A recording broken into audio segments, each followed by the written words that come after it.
పురపాలక సంఘాల్లో గ్రీన్ స్పాట్ల ఏర్పాటుకు శ్రీకారం చుట్టిన ఏపీ ప్రభుత్వం రాష్ట్ర వ్యాప్తంగా కార్పొరేషన్లు, మున్సిపాలిటీలు మరియు నగర పంచాయతీల్లో అనాథరైజ్డ్ డంపింగ్ ప్రదేశాలను గుర్తించి వాటిని గ్రీన్ స్పాట్లుగా మార్చాలని ఏపీ రాష్ట్ర ప్రభుత్వం ఆదేశాలు జారీ చేయడం జరిగింది.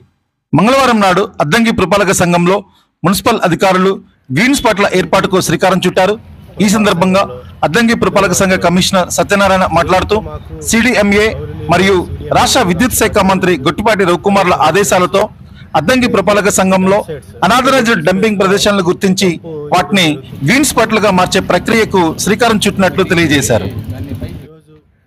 అద్దంకి పురపాలక సంఘంలో 10వ వార్డులో ఏవైతే మాకు గౌరవనీయులు సిడిఎంఏ గారు, రాష్ట్ర మంత్రివర్యులు ఆదేశాలను అనుసరించి ఎక్కడైతే ఈ డంప్ సైట్స్ అంటే ఓపెన్ స్పేస్లో ఈ డంపు వేయడం జరుగుతుంది, దాన్ని ఆ డంప్ సైట్స్ అన్నింటిని కూడా క్లీన్ చేయమని చెప్పేసి అప్పుడు మాకు 100 days యాక్షన్ ప్లాన్లో ఉంది.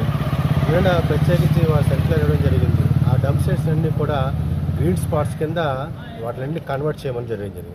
12వ ward TDP councillor Athuluri Ramesh ఆధ్వర్యంలో 6వ సచివాలయం sanitary and environment secretary Imran unauthorised dumping ప్రదేశాలను గుర్తించి అక్కడ పచ్చని మొక్కలు నాటడం జరిగింది. ఈ కార్యక్రమంలో రవిశంకర్, శేషాచార్యులు మరియు వార్డు ప్రజలు పాల్గొన్నారు.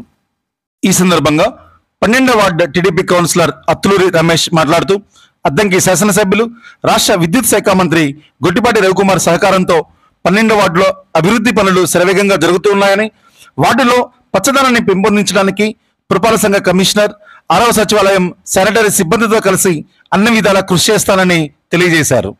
ఈ కార్యక్రమంలో 10వ ward councillor Sudhir, sanitary inspector Srinivasa Reddy, పలు సచివాలయాల శానిటరీ సెక్రటరీస్ పాల్గొన్నారు.